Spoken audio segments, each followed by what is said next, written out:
Bonjour à tous et à toutes et bienvenue sur les rediffusions de Radio Mojo. Vous allez écouter une interview de Cédric Noël et Mira Sanders pour l'exposition A Voyage into the Moon au Botanique.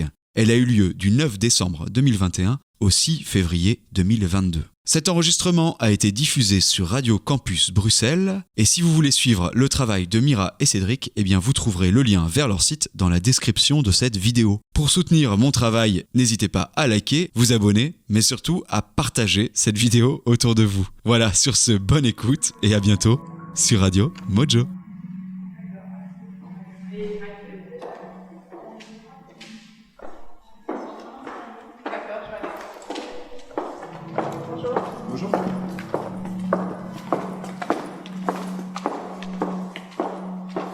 Bonjour, je suis Mira Sanders, artiste visuelle. Je suis Cédric Noël, plasticien. Il y a en ce moment une exposition au Botanique signée Mira Sanders et Cédric Noël. Nous sommes pour cette exposition un duo d'artistes. Nous avons et l'un et l'autre des pratiques différentes et nous nous sommes réunis à partir d'un voyage que nous avons fait au Japon en 2017. Qui a été l'origine d'une collaboration pour produire l'exposition qui est présente actuellement au Botanique. Alors c'est l'exposition A Voyage into the Moon qui a commencé au mois de décembre, début décembre et qui finira au mois de février, début février. Comme disait Cédric, c'est une collaboration, oui, donc on est un duo d'artistes qui ont créé ce récit qui est basé sur des faits réels mais aussi une forme de fiction. Inspiré en tout cas d'une visite surtout au musée de la paix à Hiroshima sur l'effet de la bombe atomique en 1945, mais nous on a été surtout intéressés par l'après Hiroshima. Donc qu'est-ce qui s'est passé après? On a créé une histoire, une fiction à partir donc de ces faits qu'on a rassemblés ou recherchés sur place, mais aussi à travers la littérature et autres.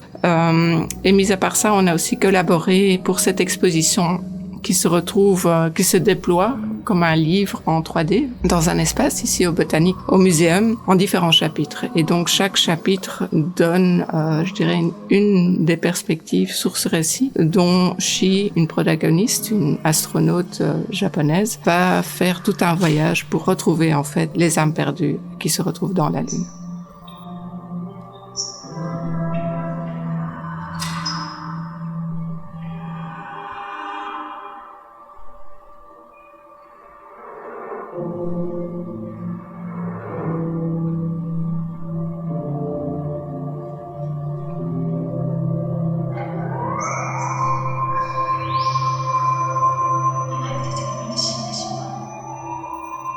L'exposition est composée de différentes œuvres qui sont organisées sous la forme de chapitres.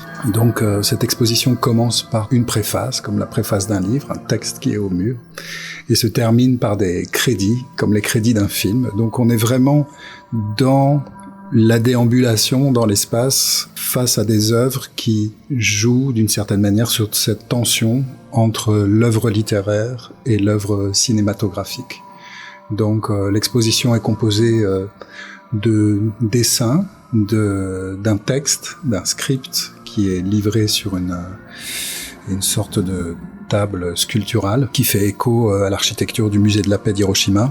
Donc ce script est une sorte de contre-récit ou de récit alternatif à l'histoire de l'après-Hiroshima. C'est un récit qui démarre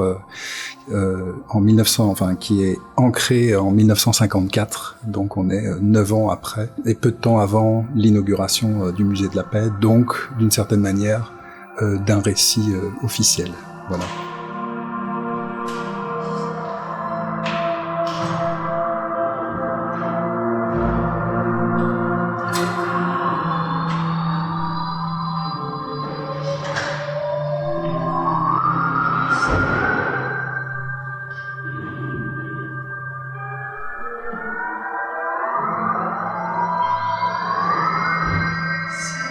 Il y a aussi le film dont on a invité l'artiste japonaise, compositrice, Toshiko Noriko, qui, vraiment en écho avec le script et notre travail d'image, a réalisé le son spécifiquement pour cette œuvre et a également fait aussi un concert début décembre après l'ouverture dans la salle d'expo aussi.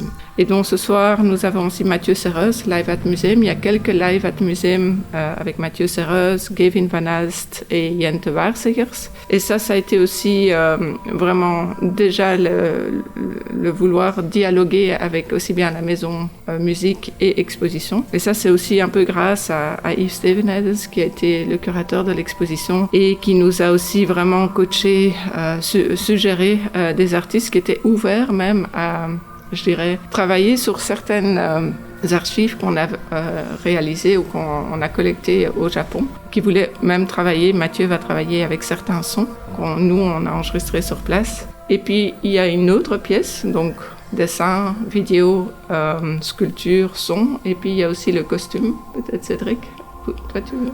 Oui, c'est un costume réalisé par une jeune styliste qui nous a beaucoup aidé pour la fabrication. Elle avait les mains, nous avions les idées, mais c'est elle qui a amené sa technique, les mains et son regard aussi sur la fabrication du costume. Voilà. Et c'est une sorte de vêtement hybride entre un kimono, un mille-pattes, parce que dans l'histoire qui est déployée ici, il y a la présence d'un mille-pattes géant qui fait vaguement écho à une sorte de Godzilla, un mille-pattes et un astronaute.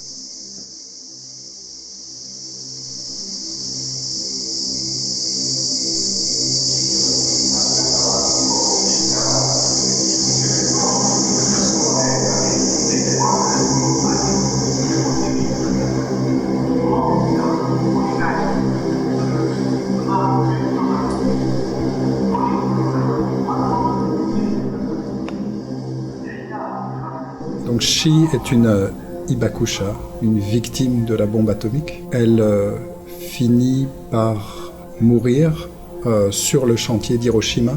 Lorsqu'elle meurt, commence son voyage vers la Lune, qui est un voyage métaphorique d'une certaine manière vers la mort, mais un voyage avec un appareillage nécessaire qui était déjà en production ou en gestation ou en pensée ou en construction en tout cas dans différents laboratoires militaires, aussi bien aux États-Unis qu'ailleurs dans le monde, c'est-à-dire la fusée, la station spatiale, etc., etc. Donc en fait, le récit qu'on a mis en place repose sur la trame narrative de la princesse Kaguya que nous avons actualisée, rendue probablement plus contemporaine. Le récit a une dimension romantique parce que Shi est en dialogue avec un militaire japonais qui est amoureux d'elle. Mais ce récit, ce dialogue va glisser dans une dimension politique et de positionnement contre l'esprit, contre la technologie et contre l'esprit de conquête des hommes sur Terre. Juste une petite chose, c'est pourquoi aussi le Mukade, le mille-pattes. Et donc, lui aura, je dirais, une place assez centrale et importante en collaboration avec Shi.